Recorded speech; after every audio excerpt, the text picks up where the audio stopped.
الحمد لله نحمده ونستعينه ونستغفره ونؤمن به ونتوكل عليه ونعوذ بالله من شرور أنفسنا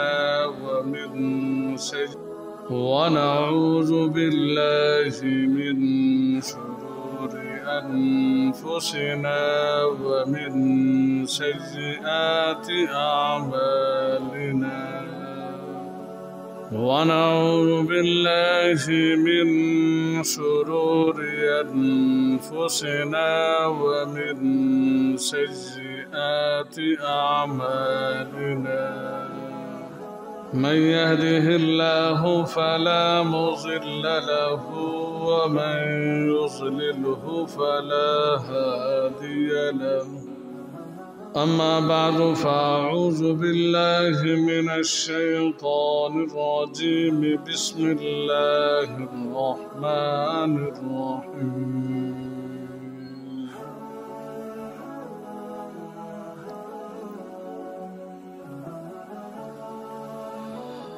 لقد كان لكم في رسول الله أسوة حسنة لمن كان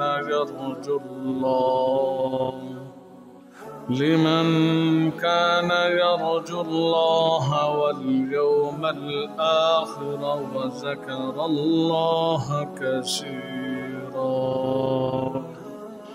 صدق الله مولانا العظيم وصدق رسوله النبي الكريم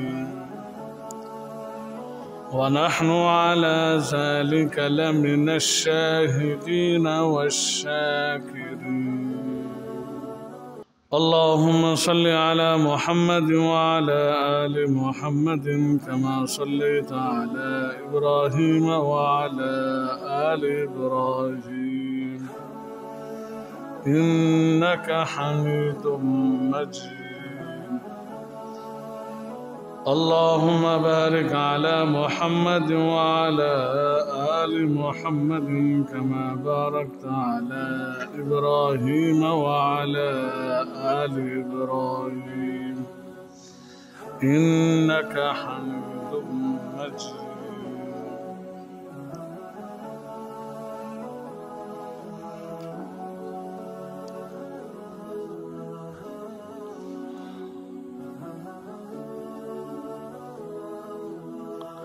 میرے معزز اور واجب الاحترام سامعین،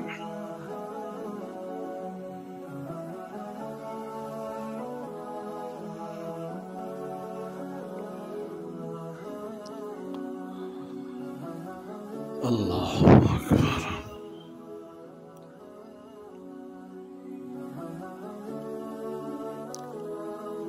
ہمارے ہاں مدارس میں جو درس نظامی پڑھایا جاتا ہے،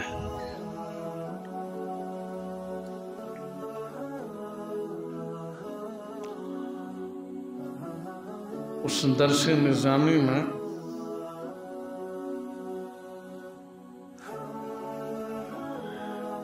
ایک کتاب پڑھی جاتی ہے،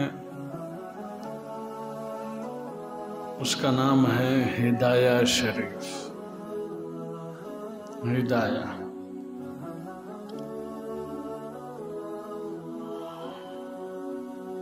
اس کی 4 جلدیں،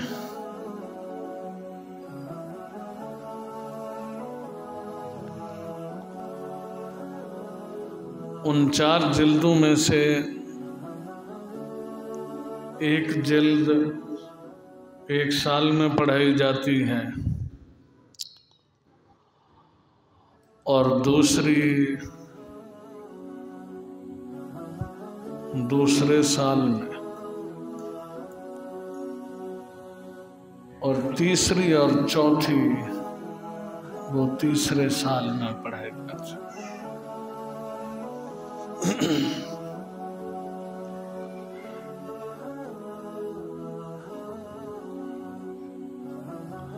ہر جلد تقریباً اتنی موٹی ہے، اتنے موٹی سے،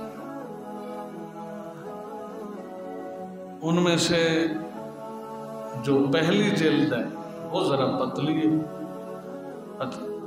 اتنی موٹی،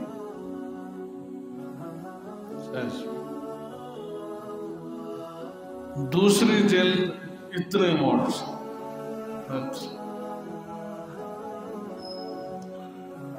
اور تیسری اور چوتھی بھی تقریباً اس دوسری کے برابر ہے۔ پہلی جلد کے اندر طہارت کے، صلاۃ کے، صوم کے، حج کے احکامات، پہلی جلد میں طہارت کے بارے میں احکامات ہیں، دوسری جلد میں، پہلی میں طہارت کے بارے میں، پھر اسی میں ہی نماز کے بھی احکامات ہیں، پھر روزے کے بھی احکامات ہیں، پھر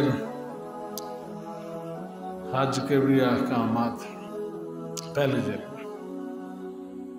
دوسرے لفظوں میں یوں کہہ سکتے ہیں، پہلی جلد کے اندر عبادات کا تذکرہ ہے۔ کس کا تذکرہ ہے؟ عبادات کا۔ یہ عبادات ہے، طہارت، پھر اس کے بعد نماز ہے، روزہ ہے، زکوٰۃ ہے، حج ہے، زکوٰۃ کا بیان بھی ہے پہلی جلد میں۔ تو یہ کیا ہو گیا؟ یہ ہیں عبادات، ان کو لوگ عبادات کہتے ہیں۔ دوسری جلد میں اور تیسری چوتھی جلد میں، باقی جو تین جلدیں موٹی موٹی موٹی، ان کے اندر معاملات کو بیان کیا گیا، نکاح کیسے کرنا ہے، پھر نکاح کے جو لوازمات ہیں، نکاح والی زندگی کے، طلاق ہے تو طلاق اگر اس کی نوبت آ جاتی ہے تو کیسی دینی چاہیے، طلاق کی کتنی قسمیں ہیں، کون سے الفاظ ہیں، ٹھیک۔ پھر اس کے بعد بیوع ہے، تجارت ہے، پھر تجارت کی بے شمار قسمیں، ٹھیک۔ پھر ایسے ہی دنیا کے اندر جتنے بھی معاملات ایک دوسرے کے ساتھ تعلق، کہ کون سا کام مباح ہے، کون سا کام جائز ہے، کون سا کام مستحب ہے، کون سا کام سنت ہے، یہ سارے معاملات سے۔ پھر وراثت آ گئی، وراثت کے احکامات آ گئے، یہ سب معاملات کہلاتے ہیں۔ میں عرض یہ کرنا چاہتا ہوں کہ صاحب ہدایہ نے، جس نے ہدایہ کتاب لکھی، اس نے ایک جلد کے اندر عبادات کو ذکر فرمایا، باقی تین جلدوں کے اندر، اور وہ جلدیں بھی پہلی جلد کے مقابلے میں موٹی موٹی موٹی ضخیم، ان کے اندر معاملات کو ذکر فرمایا۔ معاملات کے لیے تین جلدیں قائم، اور عبادات کے لیے صرف ایک جلد۔ اس بات کی طرف اشارہ کرنے کے لیے کہ عبادات بھی اپنی جگہ پہ اہم ہیں، ان کی اہمیت وہ بھی کم نہیں ہے، وہ اپنی جگہ پہ، لیکن معاملات کی جو اہمیت ہے نا، معاملات کی، وہ عبادات سے بھی کہیں زیادہ ہے۔ بات سمجھ میں آ رہی؟ خان صاحب سمجھ میں آ رہی؟ ایک اور طریقے سے بتاتا ہوں۔ حقوق اللہ کی علماء نے دو قسمیں لکھی۔ حقوق حق، کسی کا حق، ایک قسم ہے حقوق اللہ، اور نمبر دو حق کی دوسری قسم ہے حقوق العباد۔ نمبر ایک اللہ تعالیٰ کا حق، اور نمبر دو بندوں کا حق۔ اللہ کا حق یہ ہے کہ اللہ نے جن کاموں کا حکم دیا ہے ان کو پورا کرو۔ اللہ نے پہلے عقیدہ درست کرنے کا حکم دیا کہ اپنے عقیدے کو درست کرو، کہ اللہ پر ایمان رکھنا ہے، اللہ کی ذات پر، اللہ کی صفات پر ایمان پختہ، اس کے اندر کسی کو شریک نہیں ٹھہرانا، نہ ذات میں نہ صفات میں۔ انبیاء اور رسل پر ایمان لا رہے ہیں، اور اللہ نے جو کتابیں نازل فرمائیں ان پر ایمان رکھنا ہے، جو فرشتے جتنے بھی ہیں ان پر ایمان رکھنا ہے، ایسے ہی قضاء و قدر پر ایمان رکھنا ہے، قیامت منعقد ہوگی اس پر کیا ہے ایمان ہے، جنت اور دوزخ ہے اس پر کیا ہے ایمان۔ یہ ایمانیات کہلاتے ہیں، ان کو عقائد کہا جاتا ہے۔ یہ اللہ کا حق ہے، اللہ نے ان کو اختیار کرنے کا حکم دیا ہے۔ ایسے ہی طہارت اختیار کرنے کا حکم دیا، طہارت کے جتنے بھی احکامات ہیں وہ حقوق اللہ کے اندر داخل۔ پھر اس کے بعد نماز کے احکامات وہ حقوق اللہ کے اندر داخل، زکوٰۃ کے احکامات یہ بھی حقوق اللہ کے اندر داخل، اور ایسے ہی حج کے احکامات حقوق اللہ کے اندر، اور ایسے ہی روزے کے جو احکامات ہیں وہ بھی حقوق اللہ کے اندر۔ یہ سارے اللہ کے حق ہیں، ٹھیک ہے، اللہ کے حق، حقوق، ان کو کہتے ہیں حقوق اللہ۔ تو صاحب ہدایہ نے حقوق اللہ کو تو صرف ایک جلد کے اندر ذکر فرمایا، اور جب حقوق العباد کی باری آئی، معاملات کو ذکر فرمایا، بندوں کے حقوق کو ذکر فرمایا، تو اس کے لیے اتنی موٹی 3 کتابیں لکھی، اتنی موٹی 3 کتابیں لکھی، 3 جلدوں کے اندر معاملات۔ اس سے حقوق العباد کی اہمیت کا پتہ چلتا ہے۔ میں سوچ رہا تھا کہ حقوق العباد کی اتنی اہمیت تو ہے نا، کہ اس کے لیے اتنی ساری کتابیں لکھ دی، اور حقوق اللہ کے لیے ان کی اہمیت بھی ہے، اس کا بھی حق ہے، سمجھے؟ لیکن اس کو صرف ایک ہی جلد کے اندر بیان کیا، ایک ہی کتاب کے اندر بیان کر۔ اس کی تشریح کی جا سکتی ہے، اس کو کھولا جا سکتا ہے، اس کو بڑھایا جا سکتا ہے، کئی کی جلدیں اس پر، کئی کتابیں اس پر لکھی جا سکتی ہیں، وہ اپنی جگہ پر تھا۔ لیکن ایک بات ذہن میں آ رہی تھی کہ صاحب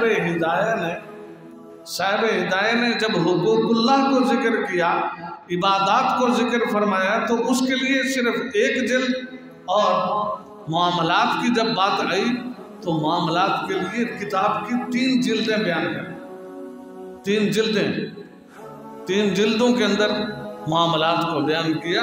اس سے معاملات کی اہمیت کا پتہ چلتا ہے کہ معاملات وہ آپس کے صاف ستھرے ہونے چاہیے، اس کے اندر ملاوٹ نہیں ہونے چاہیے، اس کے اندر کسی کا حق نہ مانو۔ کسی کو تکلیف نہ، کسی کو اذیت نہیں دینی چاہیے۔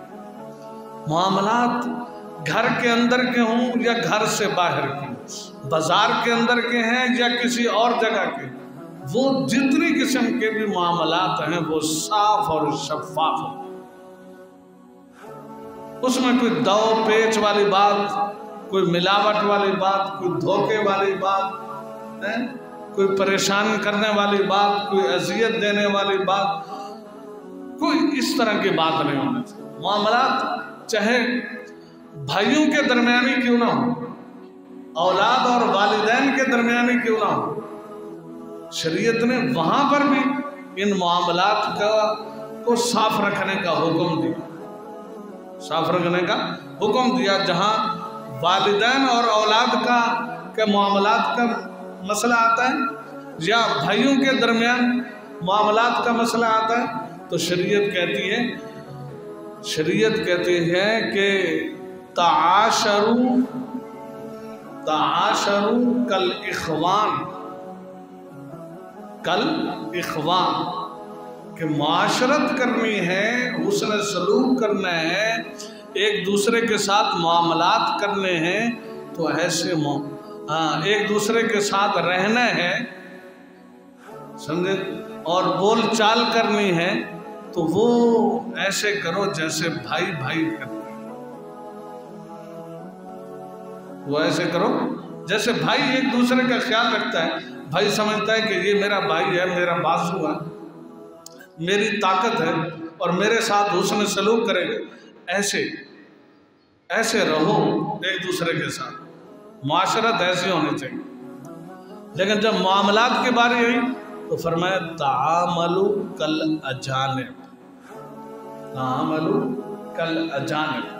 معاملات کرنے ہیں تو پھر ایسے کرو جیسے اجنبی معاملات ہیں۔ ہر ایک کی ملکیت الگ الگ، شوہر کی ملکیت الگ، بیوی کی ملکیت الگ، والدین کی ملکیت الگ، اولاد کی ملکیت الگ، ایک بھائی کی ملکیت الگ، دوسرے بھائی کی ملکیت الگ۔ شریعت نے اتنا خیال کرنے کا حکم دیا۔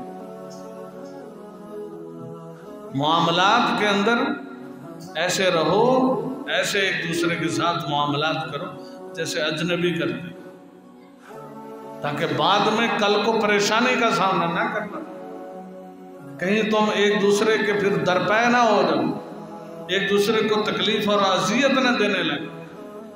خیال کرو، کسی کا حق نہیں مارنا، کسی کا حق نہیں مارنا۔ نبی کریم صلی اللہ علیہ وسلم کہ جب عمر ہوئی نا 63 سال عمر، تو اللہ تعالیٰ کی طرف سے پیغام آ گیا کہ اب آپ کا ہمارے پاس آنے کا وقت آ گیا ہے۔ چنانچہ سفر کا مہینہ تھا، سفر سمجھتے ہیں نا، سفر کا مہینہ، ماہ سفر کے بعد پھر کون سا مہینہ آتا ہے؟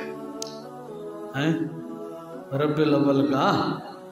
میں اس لیے پوچھتا، اس لیے ایک تو مدرس ہوں، مدرس استاد تقریر بھی ایسے ہی کرتے ہیں جیسے سبق پڑھا رہے ہیں۔ استاد ماسٹر صاحب ماشاءاللہ استاد ہیں، ان کو تجربہ ہے کہ بات پہ پوچھنا پڑتا ہے بچوں سے، ہاں بھی سن رہے ہیں، سمجھ رہے ہیں۔ پھر آج کل کچھ انگریزی دور بھی ہے، اس لیے ہمارے ہاں معاملات کے اندر زیادہ تر انگریزی داخل ہو چکی ہے۔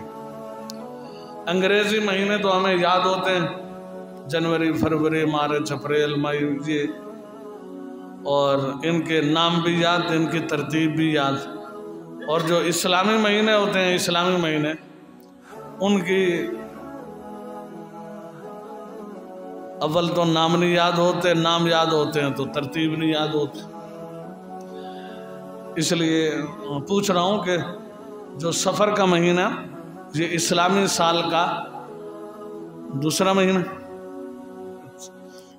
مہینہ، پہلا مہینہ محرم الحرام، محرم الحرام سے اسلامی سال شروع ہوتا ہے، پھر اس کے بعد سفر المظفر، پھر اس کے بعد ربیع الاول کا مہینہ، ایسے مہینے چلتے ہیں نا جی۔ سفر کا آخری عشرہ تھا تو آپ صلی اللہ علیہ وسلم کو آخری بیماری لاحق، آپ بیمار ہو گئے، بخار آ گیا آپ کو۔ پھر وہ بخار آہستہ آہستہ بڑھتا گیا، اس کے اندر شدت آتی گئی، بیماری بڑھتی گئی۔ بخار آنے کے بعد، بیماری لاحق ہونے کے بعد آپ کبھی کبھی مسجد میں تشریف لے آتے تھے سہارا لے کر،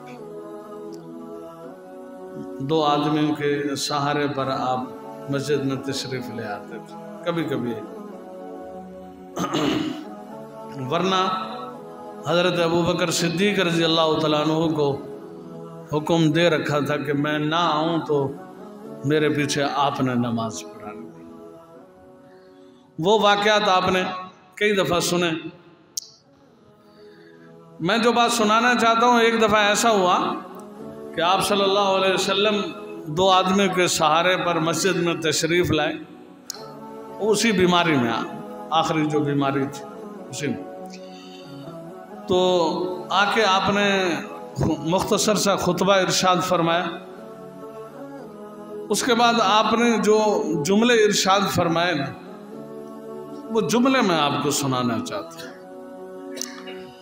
آپ نے فرمایا کہ بھائی اگر کسی نے مجھ سے کوئی حق لینا ہے، میں نے کسی کا حق دینا ہے، یا میں نے کسی کو تکلیف پہنچائی ہو اور وہ اس کا بدلہ نہ لے سکا ہو، تو بدلہ لینا چاہتا ہے، حق لینا چاہتا ہے، تو آپ نے فرمایا آ کے مجھ سے وہ حق لے، اس حق کو آخرت کے لیے نہ چھوڑ، میرے لیے آخرت کے اندر نہ چھوڑ، اس لیے کہ میں آخرت کے اندر وہ حق نہیں ادا کر سکتا۔ جس نے مجھ سے کوئی حق لینا ہے، میں نے کسی کو تکلیف پہنچائی ہو، اذیت پہنچائی ہو، اس کا بدلہ لینا ہے، تو وہ آ کے مجھ سے بدلہ لے جائے، اپنا حق لے جائے۔ اللہ اللہ، کیا آپ صلی اللہ علیہ وسلم تو لوگوں کو دینے والے تھے، ان کی ضروریات کا خیال کرنے والے تھے، مہمان نواز تھے۔ کئی دن گزر جاتے تھے آپ کے گھر کے اندر فاقہ رہتا، چولہا نہیں جلتا تھا، کھانا نہیں پکتا تھا، لیکن مہمان آئے اور اس کو آپ نہ کھلائیں، ان کی مہمان نوازی نہ کریں، ایسا نہیں ہوتا، اتنے مہمان نواز تھے۔ آپ دوسروں کے حقوق ادا کرنے والے اور حقوق کی ادائیگی کے اندر تاکید کرنے والے، وصیت کرنے والے، اور حقوق کے اندر کمی کوتاہی پر وعید بیان کرنے والے، آخری وقت کے اندر آپ ارشاد فرما رہے ہیں، آپ کو فکر ہے، یہ اصل میں تعلیم دینا مقصود ہے، امت کو تعلیم دینا کہ معاملات آپ نے ایسے صاف رکھو کہ جاتے وقت اس دنیا سے کسی قسم کی پریشانی نہ ہو، کسی کا حق نہ دینا، سمجھ، کسی کو تکلیف نہ پہنچاؤ، کسی کی غیبت نہ کرو، کسی پر بہتان نہ باندھو،